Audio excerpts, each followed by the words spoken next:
stripes and bright stars through the perilous fight. O'er the ramparts we watched were so gallantly streaming, and the rockets' red glare, the bombs bursting in air, gave proof through the night that our flag was still there. Oh, say does that star-spangled banner yet wave o'er the land of the free and the home of the brave?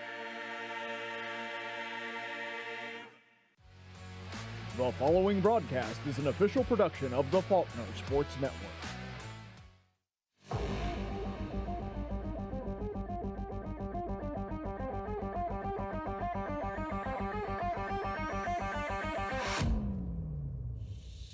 And he's calling out the tank is super extended, and actually it works because their tank just died. Oh my goodness. Oh, what a shot. Oh my goodness. Hey, and another one. Ian going nuts.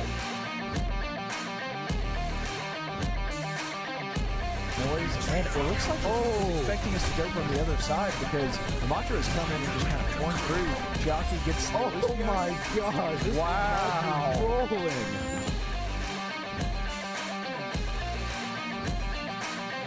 That's right, yeah, die. Here it is. Yep. Oh, He's able to get 2 kills. nice.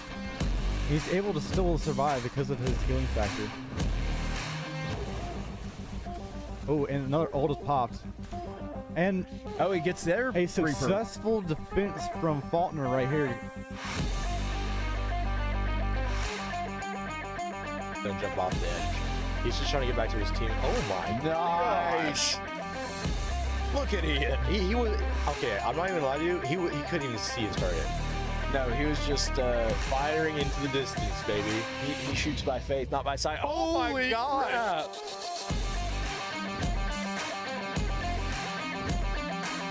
Nice. There's Hollow down. There's 2 and a down. Good gracious, Tom. Go punch him, buddy. Punch him. Get him. Smack him. And Mercy's down. Mercy's dead. Signal's back down. Soldier's back. She can't slide. Ah!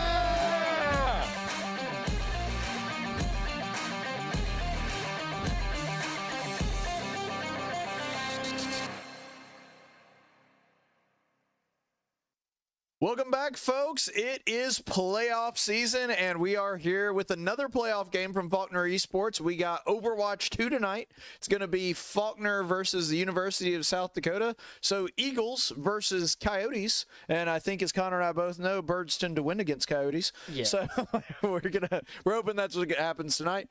But we are going to get into a game here in just a second. So that is what we're going to be playing. I, of course, am your head coach, Caleb Colquitt. And I'm Connor Hagin. And we're going to be bringing you all of the Overwatch 2 action here in just a moment. So let's go ahead and meet our players. Playing damage. Playing DPS. The captain. Shadow 4. Jesse Clark. Playing support. The lieutenant. Chiaki. Payton. Provo. The tank. Grumpy Lizard 13. Luke Taylor.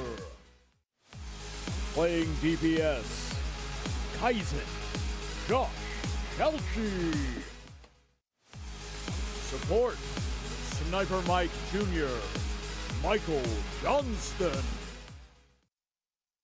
All right, and we are back. So you can see there we got the team ready, and we'll take a quick peek inside Regitar USA High-Res Arena. You can see the team's pretty amped up. They're getting into their lobbies right now, so we should be getting to game footage here in probably just a second. You can see there we got Chiaki, Jesse, and Mike over on one side, raring and ready to go.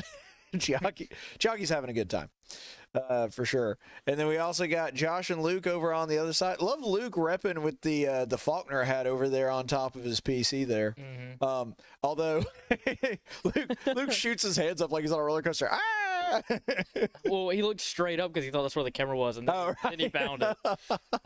That's funny. But yeah. All right, so I think we need to go ahead and get into gameplay now because I think they just started. They did just start the game. Let's just throw it over there. We're having a slight technical issue. Hopefully we'll get on that here in a second. Yeah. Yep, he's got it. Okay. All right, cool. You can throw it on one of the individual feeds if you need to, Ethan, until you get that fixed. Yeah, there we go. Now traveling to Busan. We're going to Busan, apparently. Or as Mike likes to call it, bussin'. Bussin', yeah. Well, Mike be straight bussin'. Well, it looks like we are the red team this time around, so that's going to be very confusing to try and commentate. So unfortunately, it looks like that first team fight, we weren't able to do anything with it, and so the other team took point early and now have a 30% lead. Yeah, and since we are the red team, we'll actually need the reverse scoreboard up there whenever we do get to it. But yeah, it seems like bad luck. We always get red when we do spectator mode, but yeah, we got Josh here kind of going in, trying to create some space. Tries to circle around. Looks like they've caught on to him, and he's in trouble now. Loses his mech. He's running for his life, but he gets back into spawn. Yep, he's going to swap tanks, or swap characters, and then go back to Diva just so we can get that mech for free. Right. It's a sneaky little way to reset. And because it's early in the game, he doesn't lose out on too much of the perk system. Right, yeah, the perks, of course, really changed the way, because Overwatch used to be all about the counter picking, and now it still is, but not to the level that it was. Yep. Because people don't want to lose those perks. And Faulkner's just not able to make any leeway here, so Josh is going to swap over to Roadhog. Yeah, we're kind of stuck in spawn here. Hopefully Kaizen able to push out here. They're already at 89%, so he's going to have to do something spectacular here. Oh, gets the hook, takes out Moira, and they're chasing down, is that Junker Queen? Yeah, but they didn't get taken out, yeah. So the Coyotes are going to take that first point. Yep. Fortunately, this one's a best 2 of 3, so we still have 2 more chances to take the lead on this one. Yep.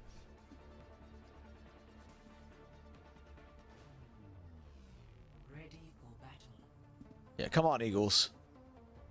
Make a comeback here. Oh, we got Jesse on McCree. I like it. He was playing earlier, and I think I overheard Josh saying that Jesse had a 40-kill game. Oh, my gosh. Yeah. 40 kills? What, was it a longer one? Like, was it an escort mission? I would assume so. I think it was just capture the point. Really? Yeah. 40 kills on a capture the point is bananas. Speaking of bananas. New Donkey Kong. I'm very excited about it. All right, back to the game. Bonanza. Yeah, they thought they were real clever with that name. Yes, they did. And I'm there for it, honestly. I also thought it was funny how Donkey Kong actually looks more like Donkey Kong Jr.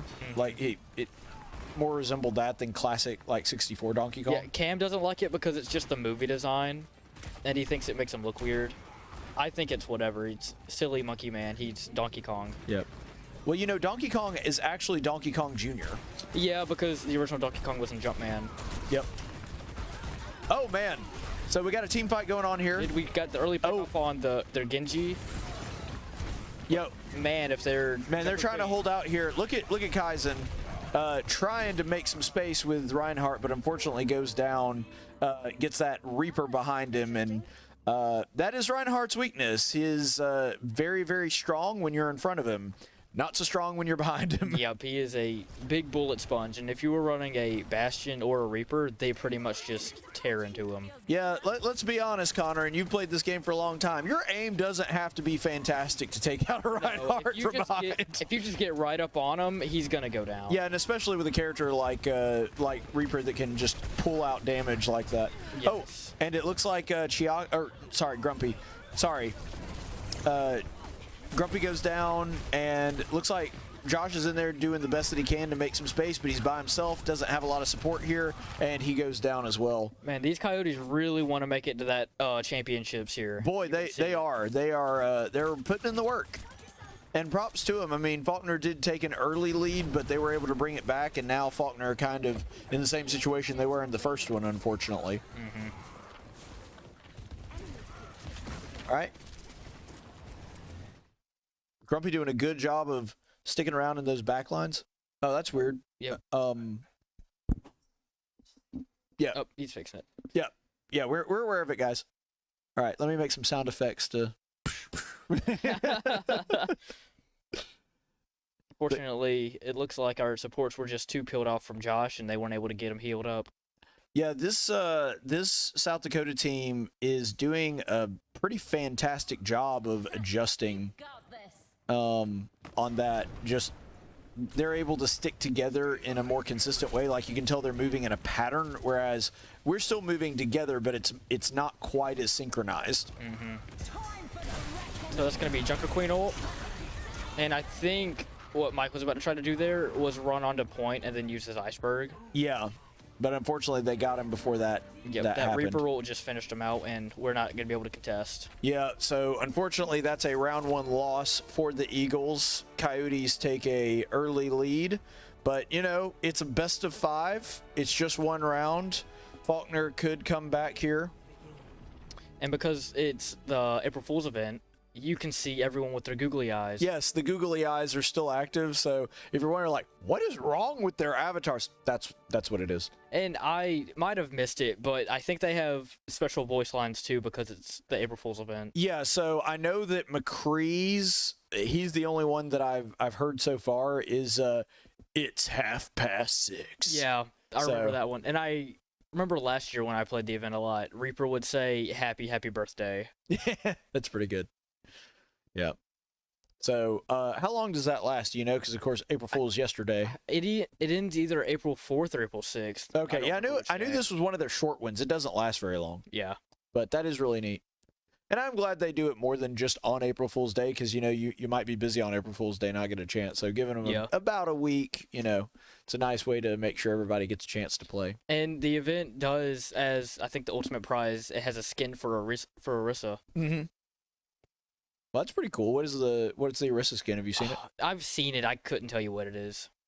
I don't get it. And I'm also not a big Orisa fan, so I didn't care that much about it. Fair enough. You don't play tank, do you? No. Okay. Well, I play tank, but I don't play Orisa. Yeah. I play damage and support. Yep.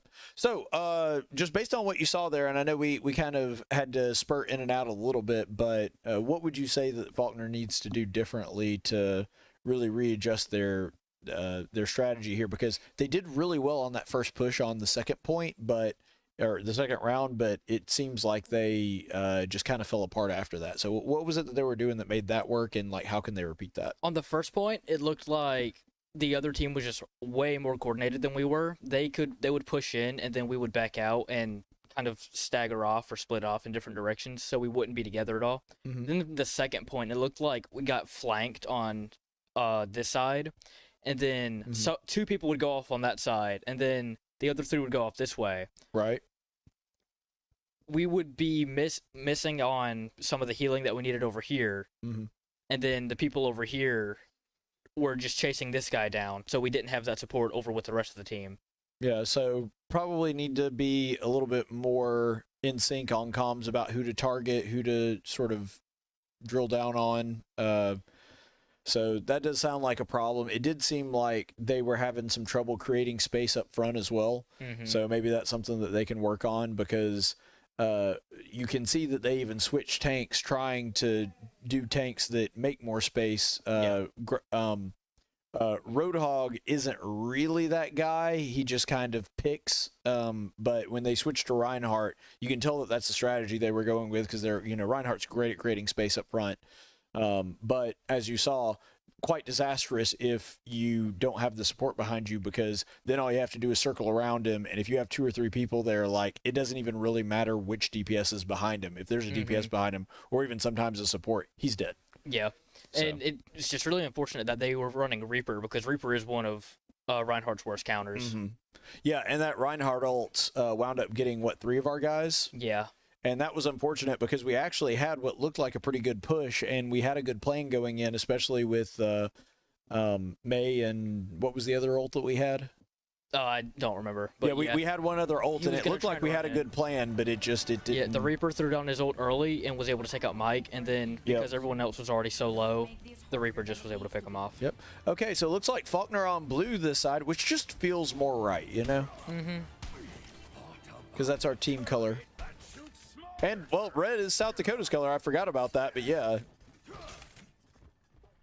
They have a very dark red. I am interested, but it sounds difficult. I'll try to walk you through it. Take a deep breath and try to calm your thoughts. All right. 5, 4, I am incompatible with this activity. 1. Attackers I was going to say, it looks like we're going to try and take high ground. Yep. We got the Torb turret, which can be very powerful when defending. All right, so they've got... So they're running Pharah, and she's already taken out our turret.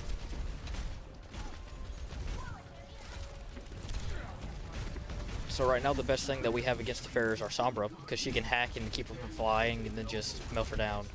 Yeah, the high ground strategy does tend to work really well unless you're playing against somebody who can fly. And that kind of negates that. Because then you and they've got Pharah and Mercy, right? Oh, so yeah, that is a really good composition that you can have. Pharah already hits so hard. Mercy makes her hit just so much harder.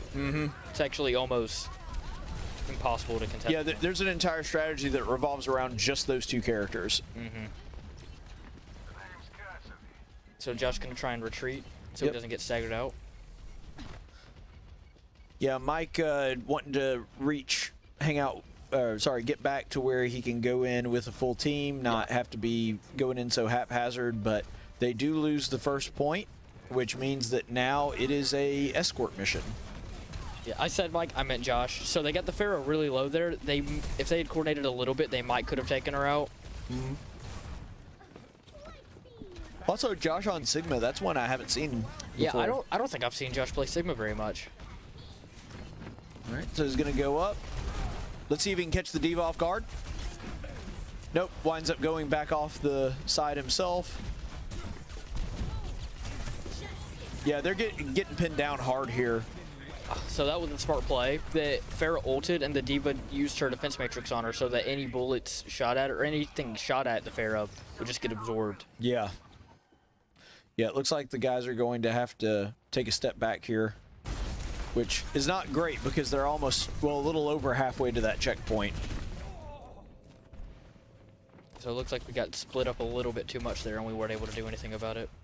Yep.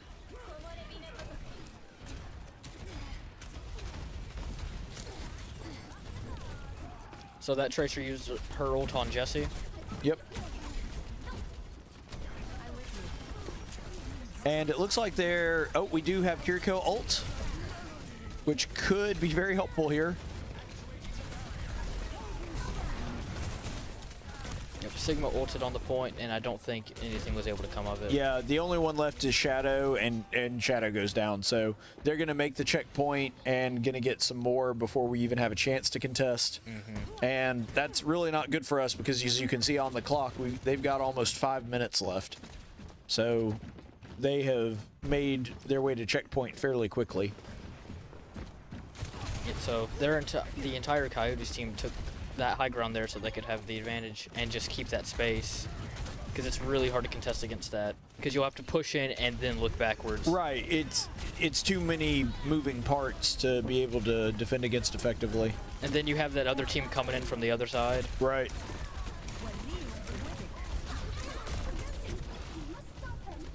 Uh-oh. Yeah, that's not good.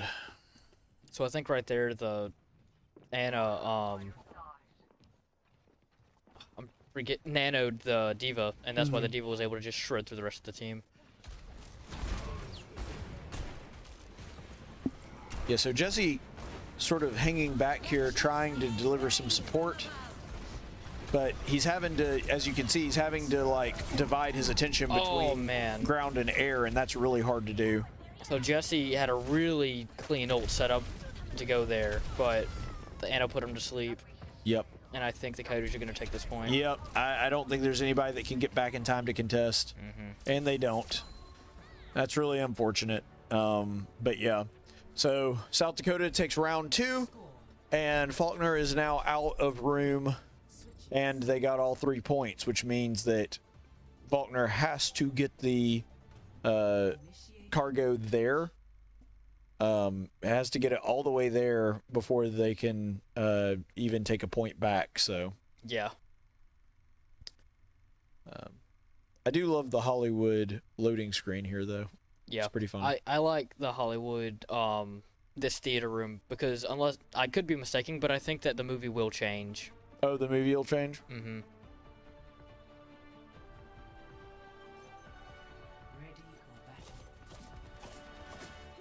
All right, so this time the Coyotes get a chance to go ahead and set their defenses up, which means we kind of have to hang out here in the lobby, which is making me really want some popcorn right now. Popcorn would be really good. It would be. You know the M&M trick? No. So what you do is you get popcorn and you get like a bag of plain M&Ms, and then when you get a handful of popcorn, you put like an M&M or 2 in the popcorn, and like it also melts the chocolate because the popcorn's hot. Yeah. But it gives you sort of that salty sweet dynamic, which is really good. Oh, that does sound really good. I'm gonna have to try that sometime. I do that a lot of the times when I go to the movies, and at no point do I ever sneak the M&Ms in myself, in case anyone's wondering. Because that'd be wrong. Yeah, I mean, of course I'm gonna pay the $5 for a tiny box of M&Ms because that's the rules. Yeah. So Josh pushing in, tried to take some space, but their Diva just rushed down Luke, and he wasn't able to do anything about it. Yeah, people don't realize, especially on this map. Oh, there's googly eyes even on the car. I just saw that. Yeah, the points do have googly eyes. Oh man, Josh tried to take out their supports, but that Diva was on him, not letting them get a single hit in. And actually did a really good job, but he was just outnumbered. And the Diva used the defense matrix on him, so any shot that he shot out was getting absorbed into the matrix. Yep. You don't want to be in the Matrix. They made 3 whole movies about it. They did. Well, 4. Yeah, and I think there was a mini movie about it, or a short movie. There was also a cartoon series. Yep. So. Okay, so taking heavy fire from really high here and kind of getting them closed off into this one room. But Faulkner taking heavy damage here. And unfortunately, they go down pretty quickly. But, you know, they got plenty of time here. They got about 2 minutes, 30 seconds. That's enough for at least 1, maybe 2 pushes, but they really need to go ahead and take it on this one to eliminate a lot of that stress.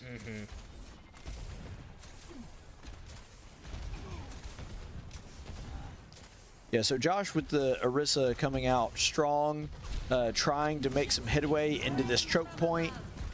Oh, and the Pharah just blasting everybody. Yep, so the Pharah used her ult, so she's not going to have it for the next team fight. Yeah. But she does take out Kaizen with it, which is really, really difficult to overcome, and you can see that with Sniper Mike and Grumpy going down, and now Chiaki, so Kaizen is the only one still alive, and they're even going after him, even though he was actually hanging back. So now they're staggered even more, and that's going to make it even harder for them to come back with a push. Yeah.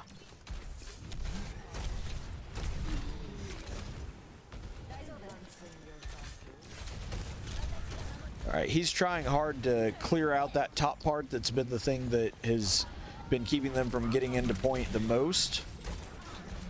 Tries the hook there and then throws the pig pen trap. Yep, that door just got in the way. Yep. And I don't know if he would have had it because the Tracer probably probably not. all 3 times just to get out of there. But yeah, they're pushing them back, and Faulkner having to retreat back into its own point. Oh, and he gets the Tracer. Unfortunately, he loses his life for it. Yeah. Farah ults on him again.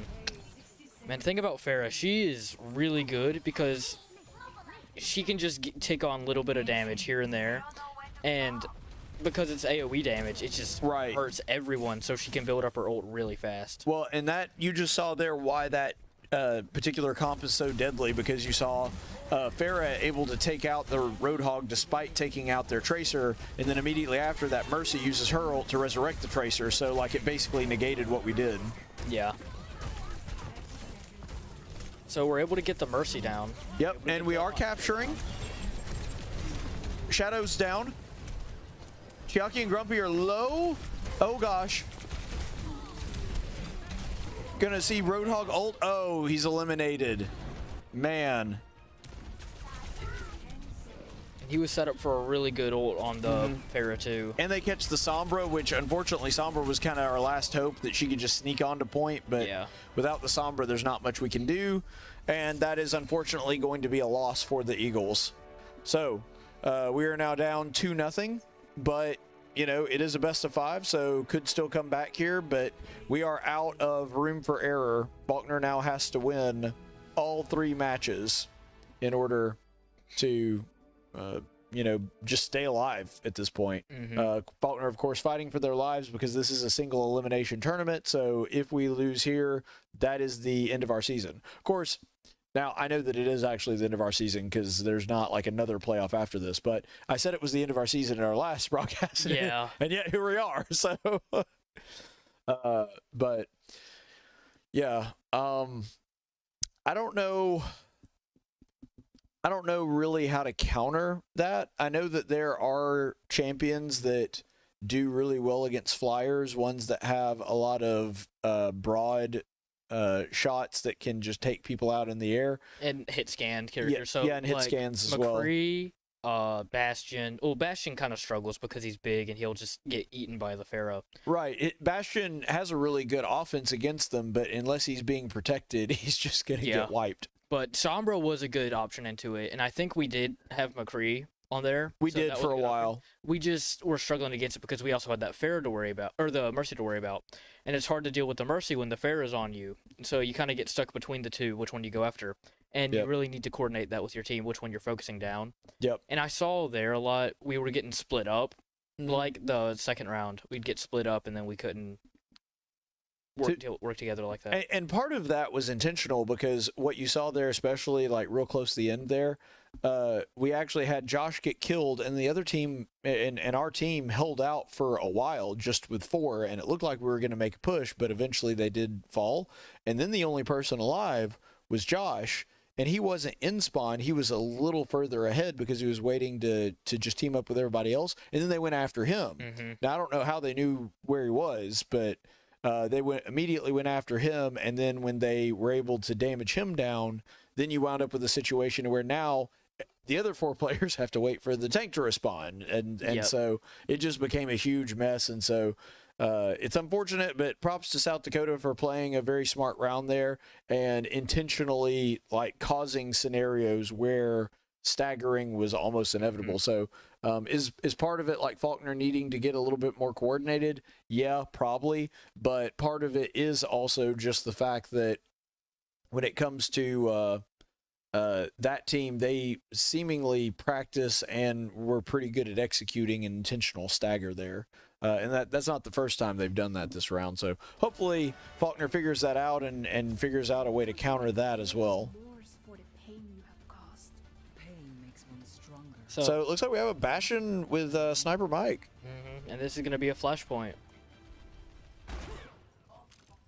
Yeah, the Flashpoint, Faulkner has probably done better with those than they have any other game mode this season. So this one might actually play to our favor. 3, 2, 1. Initial flashpoint. You know, one of the funny things about revolvers is that typically you don't throw brass with them quite as much because the brass stays in the chamber until you empty it. But McCree just empties his chamber wherever, so, like as you just saw. So it's funny, like, even though he has a revolver, you just get 6 brass right next to each other, I guess. So they're running a Malga. Yeah, something we've not seen them do before. And it looks Mal like... melted their brig right there. Wow. Malga's gone. Man, they're able to take out the tank. Their tank and their baby tank. Yep. So that hyper defensive style wasn't good. And man, props to who was that playing Diva? Was that Kaizen again? Yeah. Yeah. So Kaizen was at very low health and able to get a W out of it anyway.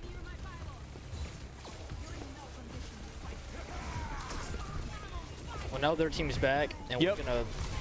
we're gonna do our best to try and stay alive. But unfortunately, I think Luke just mistimed his jump, or he didn't go as far past the wall as he hoped. So he got stuck on that side with the Malga and the Tracer.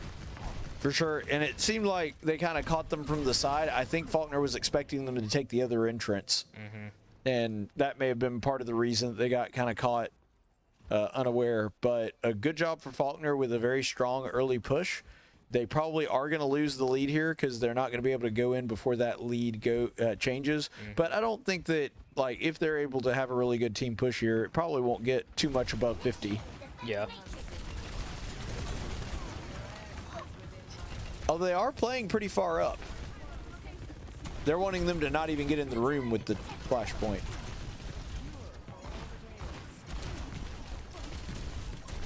Okay, so Brig coming in here trying to cause some problems. Fortunately, we got a little split up too much. They got behind Josh, and they were able to pick off the rest of our team. Oh yeah, and they're chasing him down now, and the mech goes away, and yeah, it's even against a Tracer, a baby Diva has a hard time countering that. Even though Tracer's not all that sturdy herself. Yeah. And even though the Tracer used her ult there, which she could have held on to, she was able to take out Luke and Josh. So that gave them a little bit more time for us to have to wait to group up.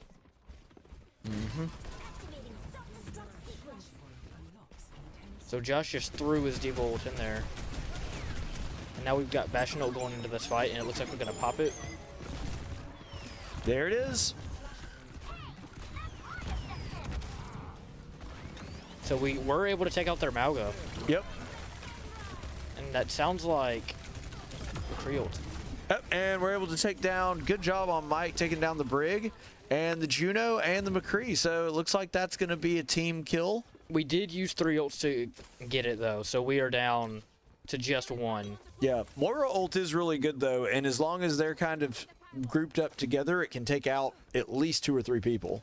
But they do have Malga ult, and that's going to make it really hard to contest. Ooh, yeah, I didn't think about that. They could very easily combo it with Juno or Brig. So there's the Juno ult to try and push in.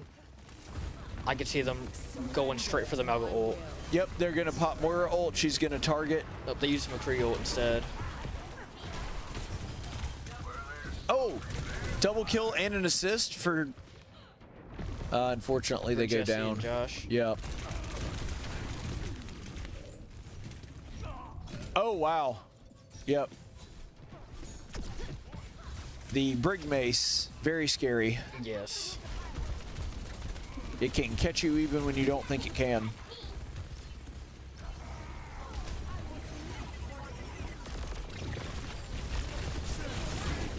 Yep, there's the Malga ult. Yep. And he popped that to protect his, the porch, which is very smart. So that Tracer ult's going to kill everybody. Yep. Man. Yeah, that is really unfortunate because they had a good thing going, but like you said, they had an ult disadvantage, and that really made the difference. Okay, so Faulkner, do they have time to make it back to point before it locks in? Hopefully, I think they can. Yeah, I think we have time for one more push, but we'll have to get on that point now. Yes, it is going to have to be a quick push for sure. So we're able to get their McCree? Yeah, their McCree goes down. Ah, we weren't able to get on it. So their Brig used ult, and then she died, so she basically just wasted ult there, and they don't have it going into this next fight. Yep, and unfortunately that is going to result in South Dakota taking Flashpoint 2, and we're in the middle of a team fight, so we can't even go to the next Flashpoint. Oh, nice. Ooh, Oh, kill, nice. Jesse.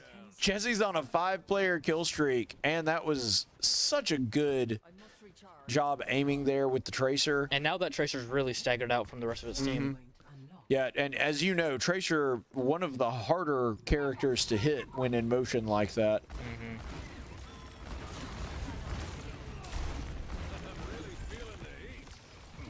Yeah, because of that, Faulkner is actually able to go ahead and take point first. And they take down the other McCree. Yep. Oh, but he gets caught on the wrong side of Malga. And Tracer's able to take out the Moira. Well, the Brig used her push mace to, like the one where she flings it out and it'll hit you. I actually didn't catch that. Good catch. I heard the sound cue, and that's... Oh, that's what it was. Yep. Okay.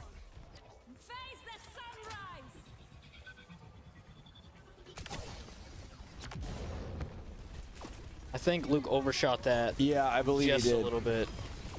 But we're able to get a quick pick off on their Brig. Yeah, but unfortunately we trade there with Grumpy and Kaizen going down. And now Jesse in trouble. And Jesse tried to ult, but that Malga dash, it'll knock you down. And so it knocked him out of ult. Oh, man. Yeah, I was about to say it might be better that he didn't ult there now that we'll have that ult for the next, but actually he did use it, and now he's back to 4%. So this is really bad. And we've got to push if we want any chance at making anything. Yeah, we're not going to be able to make it here. Oh, I'm staying corrected. Well, Diva is able to... It turned 100 right as he touched. Ah, man. Really unfortunate, but you can tell why this South Dakota team was such a high seed. Googly eyes. But yeah, you can really tell why South Dakota was such a high seed this season. They've played extremely well. We're very coordinated, and unfortunately, Faulkner just came up a little bit short there. So that does bring an unfortunate end to the season. We can go ahead and pull up the bracket. So you can see there, we would have done this earlier, but we had to hurry up and get in the game. Yeah. So you can see there, that means that Faulkner is eliminated.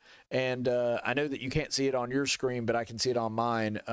Rochester goes to the second round, and Cincinnati goes to the second round.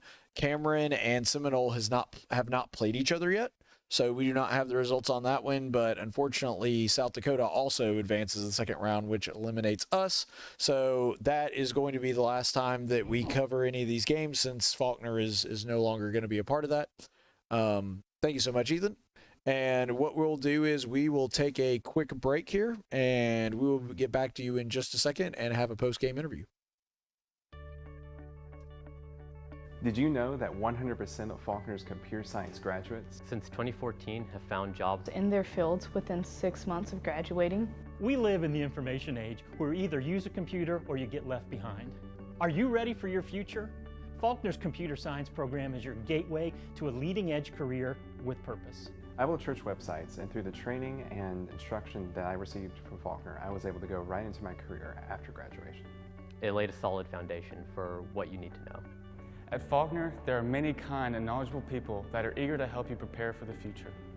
In the U.S., there are predicted to be over 400,000 job openings each year for computer specialists with median wages well above average. What you learn at Faulkner will give you control of what your future looks like. Our faculty has an average of 16 years of industrial experience and is ready to navigate you to a bright future as a computer scientist. Come join us at Faulkner University. Your future is worth it.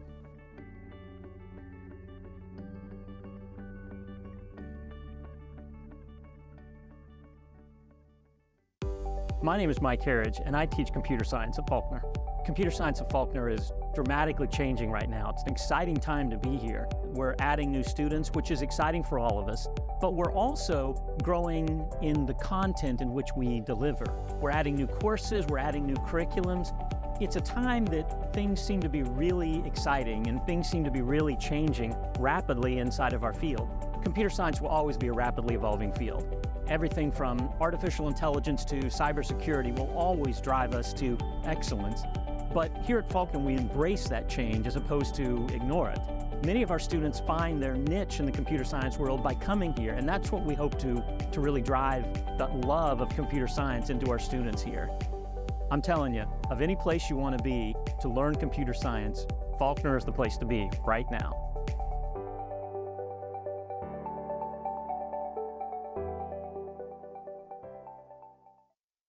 All right, and we're back. Thanks so much for being with us here at Faulkner Sports Network for the post-game show. Faulkner, unfortunately, coming off of a loss against the University of South Dakota Coyotes. We were not able to score a point on that one, so we lost by a score of 3-0. And unfortunately, that does end our playoff run here tonight. But here to discuss some of the things going on with the game is our main man, Grumpy Lizard 13. Hello. Luke. Yeah, thank you for being with us, Luke. Yeah, pleasure. Yeah. So I got to say it seemed like the thing that there were a lot of things that were difficult. That was a very coordinated, very skilled team. But it seemed like the thing that gave you all the most grief was in round 2 with that Mercy Farah combo. So talk to us a little bit about that and what you guys tried to do to sort of counteract that. All right. So during the second round, they were running Mercy and Farah, which is a moth combo. What we didn't have was any hit scan really in order to deal with it effectively. We could try with like my kunais when I was playing as Kiriko, but it wasn't enough to keep up with the healing that they're putting out or the damage that they're putting out. Effectively, it moved us off point, and then we lost from there. Yeah, and one thing that I noticed too is running that specific combo. Excuse me, sorry. It caused a lot of problems where you guys were having to break your focus in 2 different directions. So they would have like a couple of people positioned up here on the high ground, but then they also had people, flying around over your heads. And so you're having to like, okay, check this. Am I good here? Now I can shoot up here. Now I have to move back to down here. And so it was one of those things where there was a lot of misdirection going on in that round. Yeah, they were averting our attention everywhere. We were trying to put our focus on different people, which we shouldn't do, and it unfortunately led to our loss. But we'll focus on learning how to improve on that in our practices coming up. Yeah, now in that first match, y'all had a very strong first push, actually looked pretty dominant. So what was the secret to the success there? What were you guys doing right that allowed you to take the point really quickly in that second round of the capture point? Well, in the game that we were playing beforehand for a practice round, we were playing on that map as well. Oh, and, okay. We ended up finding a strategy that worked on there, and then we used that, and it ended up working kind of well. But they unfortunately took out our healers, and then everything fell apart from there. Yeah, I was going to say, I noticed that you were playing a lot more support tonight. Normally, we're used to seeing you as the tank. We've seen you play some support earlier, but in making that adjustment, that's one of the reasons that I kind of like either spectating the supports or talking to the supports afterward, because it's not that the other guys don't have good information or that watching them you can't learn stuff about what's going on. But the thing about supports is when you're back there, you get to see everything. And so what was it that the team was doing right and wrong when it comes to their formation and their timing? I know that we got staggered a few times, and sometimes that was our fault. Most of the time it was the Coyotes forcing us to be staggered. So what exactly was it that was working, especially on that flashpoint where you had to, you have to go in and make 3 separate attacks on 3 separate points? What is it exactly that was working? Like, what did it look like? I guess I'll phrase the question this way. What did it look like when things started going right, and what made it fall apart when it started going wrong? Well, their team was very good at sectioning us off. Like, they had a plan of who they were going after, and everyone on their team knew exactly what to do. Like, I'm moving back to the second game. Whenever Farah would go in, Diva was always close behind, so that she could shield Farah if she was ever low, which was another reason we couldn't take her out as well. On Flashpoint, though, they would allow us. They start off on Maga, which is not good into Diva, which we started off with, and that allowed us to have like an intrinsic advantage. Yeah, and there were a couple times where you kind of smoked the Maga. Yeah, because Maga's a big target, and with the recent nerfs, he is does not put out as much healing as he used to, or at least to himself. Well, there was that one time where you and Jesse tag teamed him, right? I remember. I thought so. Yeah. So, yeah. So, well, you know, since this is the last game of the season and the last game of playoff, I kind of want to look into the future here instead of just looking at the game that we just played. So, you've been on the team for a year now. You're a freshman. What do you think about what, you know, what does the future look like for the team? What are you guys going to be working on, and what are you going to be looking for in new recruits as they come in the summer? Well, as new recruits come in, we're looking for people who can play flexible roles or flexible picks. We don't, when I came in, I could only play like 2 characters, but over like the course of practice and stuff, I picked up about 7 or 8 characters I can play. What we need to focus on is playing into comps. Like, Josh plays a really good diva, which is a dive character. We need to play someone like Venture or Sombra who could go along with him, help him out, or someone to help him get back when he's trying to come back. It's just a lot of learning what everybody does, how everyone does it, and how we can play around them to make sure they don't die when they're in a fight. Yep.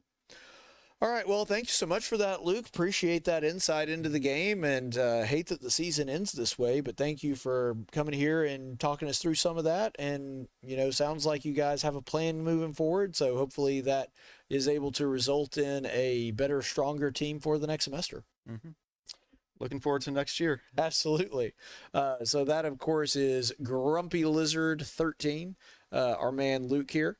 And so we're going to go ahead and give you some info about some upcoming games. We've got our next broadcast, which is going to be tomorrow night. That's going to be at 7:30, and it is Counter-Strike versus Texas A&M. So it's Eagles versus Aggies, and this is going to be a rematch because we've actually played them before. And they, you know, we lost that game earlier, but they have a big advantage in this game, which is they have their full team and they're not having to rely on their substitute. So the Eagles will be at full strength this time, unlike the last time they played them. So this should be a really good game. And if they advance, it will be the first win in Counter-Strike history for the the postseason. So this is their first time going to the postseason. So of course, if they win, it will be their first postseason win as well. So looking forward to that, and be sure to tune in to see if they're able to get that W tomorrow.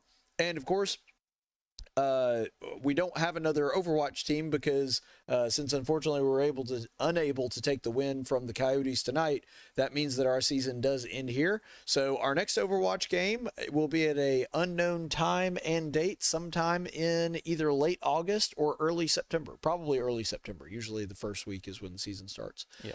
We may have more content for you between now and I tell you what, since I happen to have you here, even though I know I'm in the middle of doing the next broadcast thing, I do want to talk about this because this ought to be fun. For those of you who don't know, Luke is also the lieutenant of the Marvel Rivals team. So, you know, we're going to try to work out some scrims here in a little bit. What do you guys give the folks a little preview of what they can expect from the Marvel Rivals scrim that we got coming up? Well, what we're expecting is that we plan to we haven't really prepped it out as much as we'd like to. Fair enough. We're looking forward to some hopeful wins. We got a lot of strategies in play. We all know what we're comfortable with, and we've practiced playing around each other, which is a big thing. We know which maps we're comfortable on, and we've already gone over like spots to go on those maps. So yeah, who have you been playing the most lately? I have been playing Thor recently. Really? Yeah. I didn't know you played Thor. I picked him up. I wanted to learn a tank because that's what we've been needing, and Brawl has always been my go-to. Yeah, it does seem like whenever I play with you guys, everybody's like, Coach, you need to go tank. So, yeah, it makes sense. All right.